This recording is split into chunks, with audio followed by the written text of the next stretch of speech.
Assalamualaikum warahmatullahi wabarakatuh. Kalian semua pasti sudah tahu tentang pembunuhan berantai di Korea, tepatnya di distrik Hwasong. Dan korbannya semua adalah wanita yang menggegerkan rakyat Korea pada waktu itu. Sampai-sampai Presiden Korea turun tangan memerintahkan semua polisi agar bisa menangkap pelakunya. Oke, kali ini ayo kita simak kembali ceritanya.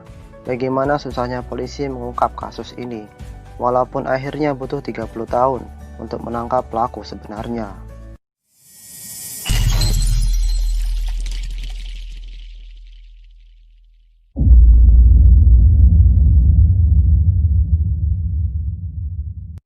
Kisah ini dimulai saat detektif bernama Park menemukan mayat seseorang wanita di parit dengan kondisi diikat dan seperti korban pemerkosaan. Kemudian Park langsung mengumpulkan sejumlah orang yang dicurigai sebagai pelakunya. Tapi semua tidak ada tanda-tanda petunjuk. Dan besoknya ditemukan lagi mayat wanita dengan kondisi yang sama. Lantas Park kembali mengumpulkan orang-orang yang akan diinterogasi selanjutnya. Saat di rumah, istri Park menceritakan bahwa ada seseorang yang mengikuti korban sebelum pembunuhan. Tapi dia adalah seseorang yang autis bernama Hwang Ho. Kemudian Park membawanya ke kantor untuk diinterogasi. Ya, namanya orang autis, ditanya ini jawabnya kemana-kemana. Park dan rekannya agak jengkel. Dan seperti itulah sol sepatu yang berbicara. Esoknya datanglah detektif bantuan dari Seoul bernama Seo. Kemudian Park dan rekannya serta Seo mengajak Kwang Ho ke sebuah hutan dan menakut-nakutinya agar dia berbicara. Kalau tidak mereka akan menguburnya hidup-hidup. Kwang Ho yang agak ketakutan menceritakan, tapi anehnya dia mengatakan seolah-olah dia melihat pembunuhan itu bukan sebagai pelakunya. Dan Seo menyadarinya bahwa Hwang Ho bukanlah pelaku sebenarnya, karena tangan Hwang Ho yang agak cacat mustahil bisa mengikat tali simpul sempurna seperti yang ada pada korban. Tapi Park dan anggota polisi lain tetap melanjutkan rekonstruksi adegan dan mengabaikan fakta-fakta itu. Dan betul saja, Hwang Ho bukanlah pelakunya, mereka pun membebaskannya. Beberapa hari kemudian, atasan baru datang bernama Shin.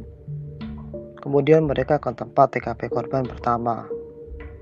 Di sini Park dan Seo agak tidak cocok, karena Park seorang detektif yang bergerak melalui insting, dan Seo bergerak secara logika, rasional, dan fakta-fakta dokumen.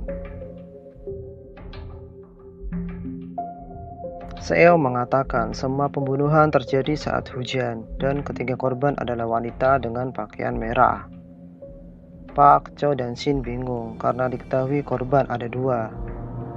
Seo memperlihatkan dokumen bahwa ada satu korban lagi yang hilang saat hujan waktu lalu, tapi mayatnya belum ditemukan. Lantas Seo meminta dua skuad polisi dan berjanji akan segera menemukannya. Benar saja, Seo dan beberapa polisi menyisir sebuah area dan menemukan mayat yang dicari dengan kondisi yang sama dan tidak menunjukkan petunjuk apapun. Besoknya mereka merencanakan memancing pelaku saat hujan dengan menggunakan polwan bernama Kui sebagai umpan penyamaran. Tapi pembunuh itu tidak muncul juga.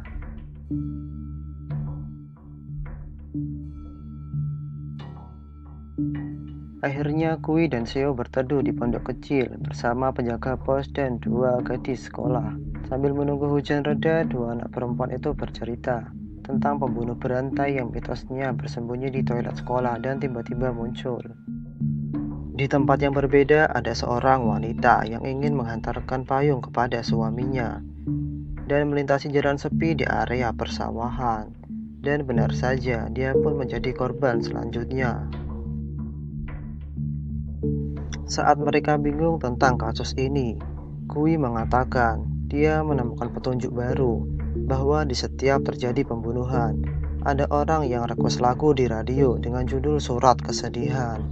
Lantas Seo langsung ke kantor radio, mencoba menemukan siapa yang request lagu tersebut. Tapi orang-orang di radio tidak tahu orangnya, karena surat-surat request sudah dibuang karena saking banyaknya. Sedangkan Park diberi masukan oleh istrinya agar meminta bantuan dukun. Kemudian Park dan Cho melakukan ritual yang diberitakan oleh si dukun. Dan jika berhasil, muka pelaku akan muncul di kertas yang diberikan oleh dukun tersebut. Saat dalam ritual, Seo datang ke tempat itu, mungkin melihat-lihat petunjuk di sekitar TKP. Tiba-tiba datang pria aneh, mengeluarkan pakaian dalam wanita dan kelihatan melakukan hal yang tak senonoh. Melihat gerak-gerik yang mencurigakan, Seo dan Cho ingin menangkapnya. Seo pun melakukan hal yang sama.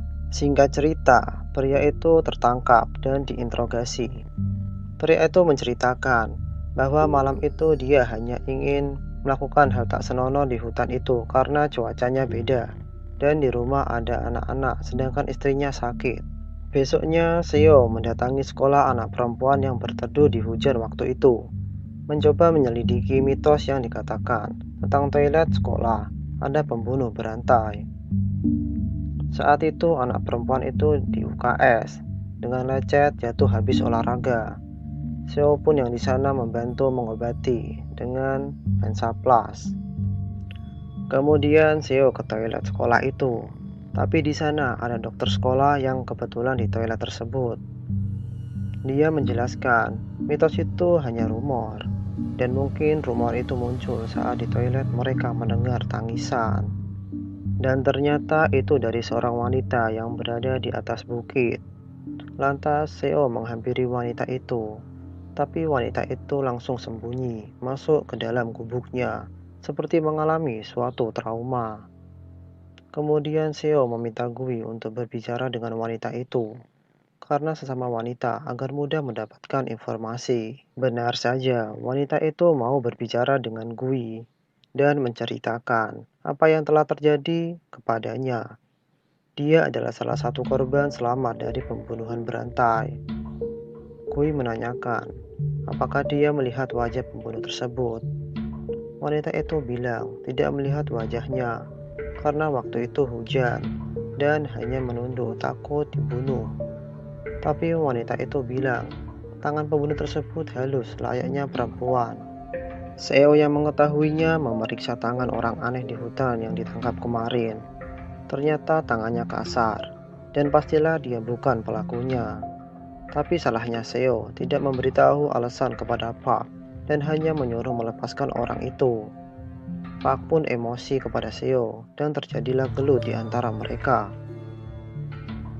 Jin pun datang dan marah kenapa mereka selalu berselisih. Di saat itu juga bunyi radio terdengar, lagu surat kesedihan dan waktu itu pas turun hujan.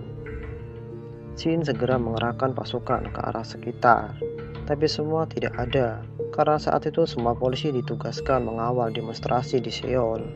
Mereka pun tak bisa berbuat banyak. Besoknya benar saja ditemukan lagi korban berikutnya.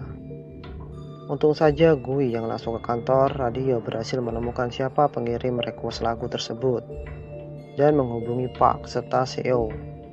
Seo dan Park bergegas ke alamat tersebut, tetapi tidak ada orang. Ternyata dia adalah seseorang pemuda yang bekerja di kantor pabrik bernama Park Hyun Gu. Seo dan Park membawa Hyun ke kantor dan memeriksa tangannya serta surat yang dikirimnya. Benar saja tangannya halus dan surat itu adalah miliknya. Tapi Seo dan Park masih ragu bahwa dia pelakunya karena bukti belum lengkap dan si Hyun tenang seperti bukan pembunuh sebenarnya. Seo dan Park yang masih ragu teringat tingkah Hwang Ho. Kenapa dia berbicara seperti itu? Seo pun menyadari Hwang Ho adalah saksi kunci kasus ini. Seo dan Park bergegas menemui Hwang Ho. Saat Hwang Ho menceritakan sebagian, dia seperti kambuh, penyakit jiwanya dan tiba-tiba lari. Saat Park mengejarnya, Hwang Ho sudah berada di rel kereta api dan kemudian tertabrak. Park hanya bisa meratapi, dia tidak bisa menyelamatkan Hwang Ho. Park sedikit frustasi, dan istrinya menyarankan agar keluar saja dari pekerjaan ini. Dan Hyun akhirnya terbebas karena memang tidak ada bukti lagi, dan saksi kunci terakhir sudah tidak ada. Tapi Seo masih mengawasi Hyun. dan tim forensik menemukan sperma di baju korban. Jika sperma ini cocok dengan Hyun, ini bisa jadi bukti kuat menangkapnya dan mengakhiri semua ini. Tapi butuh waktu lama karena harus dikirim ke Amerika. Karena tahun itu 1986, Korea belum canggih. Saat Hyun dalam pengawasan, Seo tertidur. Hyun pun lepas dari pengawasan. Setelah itulah pembunuhan terjadi lagi. Kali ini menimpa murid perempuan yang pernah didatangi oleh Seo waktu di sekolah. Seo pun menyadarinya dan bergegas mencari Hyun. Seo pun mengamuk dan ingin membunuh Hyun, tak peduli apapun.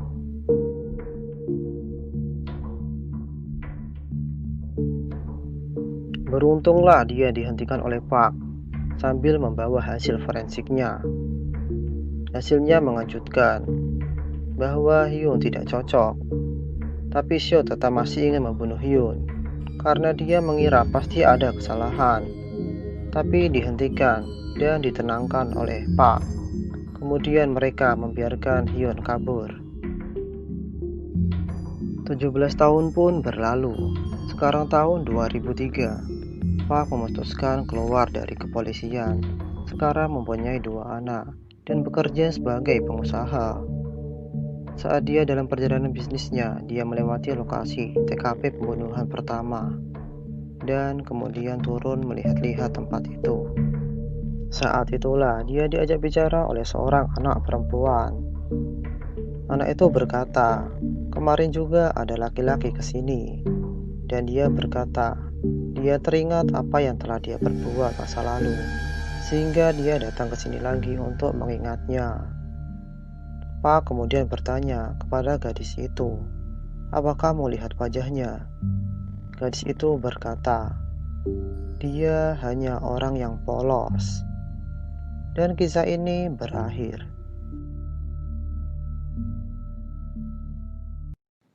Oke, itulah akhir dari film Memories of Murder.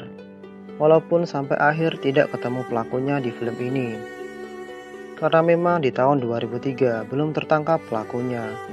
Tetapi di tahun 2019, bulan Oktober, akhirnya tertangkap pelaku sebenarnya, bernama Lee Jun-jae.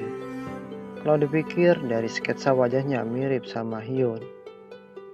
Sampel sperma di korban juga cocok semua.